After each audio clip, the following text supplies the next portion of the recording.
We are going to court to argue this fuel levy thing. Remember, we lost the agency, and now we're going into the merits, the part B of our case. We're still convinced.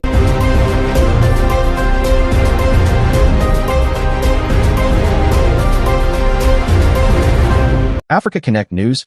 EFF leader Julius Malema has sharply criticized the 2025 fiscal framework and revenue proposals, calling the budget a continuation of what he describes as failed neoliberal policies. Speaking to reporters outside Parliament, Malema accused the government of prioritizing austerity over the needs of the poor, saying the proposals offer no meaningful relief for South Africa's unemployed, particularly the youth. He argued that the framework lacks ambition and fails to address the country's deep structural inequalities. Malema said the government continues to ignore the need for radical economic transformation, including land expropriation without compensation, nationalization of strategic sectors, and increased public sector employment. He also expressed disappointment at what he called the absence of significant tax reforms targeting the wealthy and large corporations. According to Malema, the budget once again protects the interests of big business while placing the burden of economic recovery on the working class and the poor. On the issue of debt, Malema warned that growing public debt should not be used as an excuse to cut essential services. Instead, he called for the redirection of resources away from what he described as wasteful expenditure and corruption, and toward job creation and infrastructure development.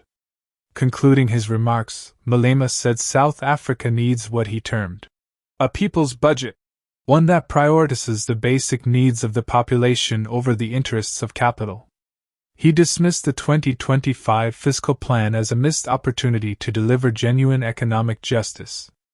Now, let's listen what Julius Malema has to say. We are going to court to argue this fuel levy thing.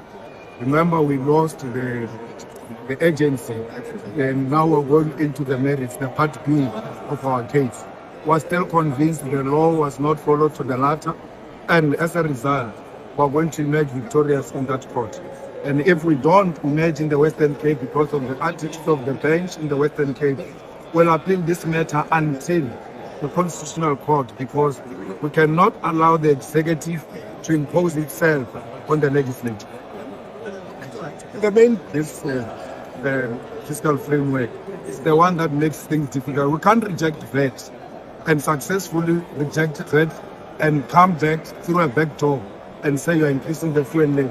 The price of bread is going to be high, the price of transport, the taxes are going to increase, and it is the poor who are going to be affected by the funding. So that is our biggest issue at the moment with the minister and with the treasurer in relation to this fiscal framework. Mr. Malema, in the absence of an alternative like every saying they have to get the money somewhere, the reality is not that for people using it. We gave them the alternatives. We said there must be a wealth tax, there must be a public tax, there must be luxury tax, because the rich can afford to actually pay those taxes. These people have been benefiting a lot from the benefit from apartheid, and they still continue to benefit under this government. That's why the minority, the parties that represent the minority, they are, especially white parties, they are saying we must not create a wealth tax, because they know that it is their members and supporters who are the beneficiaries of apartheid, who are holding the wealth of the country, who are controlling the luxury land in South Africa. And that's where a lot of money can be made quickly to finance SARS. And SARS are capacitated to collect as much as they need to collect. The place to see the last week agency, that would be a sign of No, it's not a sign. That's why this country got big. And when there is a ruling on Part A, it does not automatically mean that ruling is not be.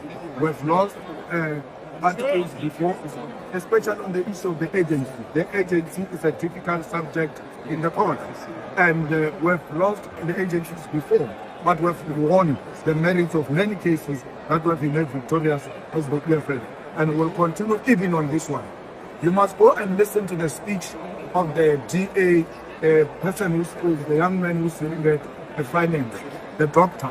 He was at pain to accept this budget. It was so painful for him because this is what they opposed in the previous budget, and now they must come and support. I mean, you were in pain, my brother, trying to explain the DA's position because you don't believe in it. And I know that you are not going to call them flip-floppers. Last budget, they didn't support it. Now they support it. They will not be called flip-floppers. They will be called good government, even when they change their minds, and the merits have not changed. The issue here is that the poor are going to pay heavily. And that was an issue with VAT. And this is even worse than VAT, because you cannot be able to say, let's separate the poor from the free movement. It's not possible. Yes, we are taken to the court and will occupy the streets. Malema's comments are expected to reignite debate around the government's economic direction as Parliament prepares to deliberate on the fiscal proposals in the coming weeks. With the EFF promising to oppose the framework both inside and outside the legislature, tensions around the budget process are likely to intensify, especially as public sentiment remains sensitive to issues of inequality, unemployment, and rising living costs.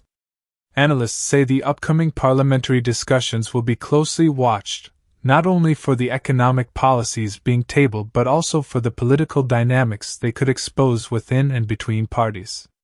The EFF has already signaled that it may stage protests and mobilize public support to reject what it sees as a continuation of anti-poor policies. On the other side, National Treasury officials defend the framework, saying the measures are necessary to maintain fiscal discipline, manage debt levels, and attract investment.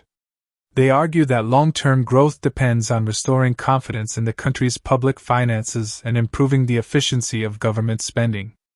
As political parties prepare their responses, attention now turns to Finance Minister Enoch Godongwana, who is expected to engage with criticism during the upcoming budget debates. For many South Africans facing economic hardship, these fiscal decisions could have far-reaching implications for service delivery, employment prospects, and social stability in the year ahead. The budget process, while technical in nature, has once again become a lightning rod for broader political and ideological battles over South Africa's future economic path. That's all for now on Africa Connect News. Thank you for staying informed with us.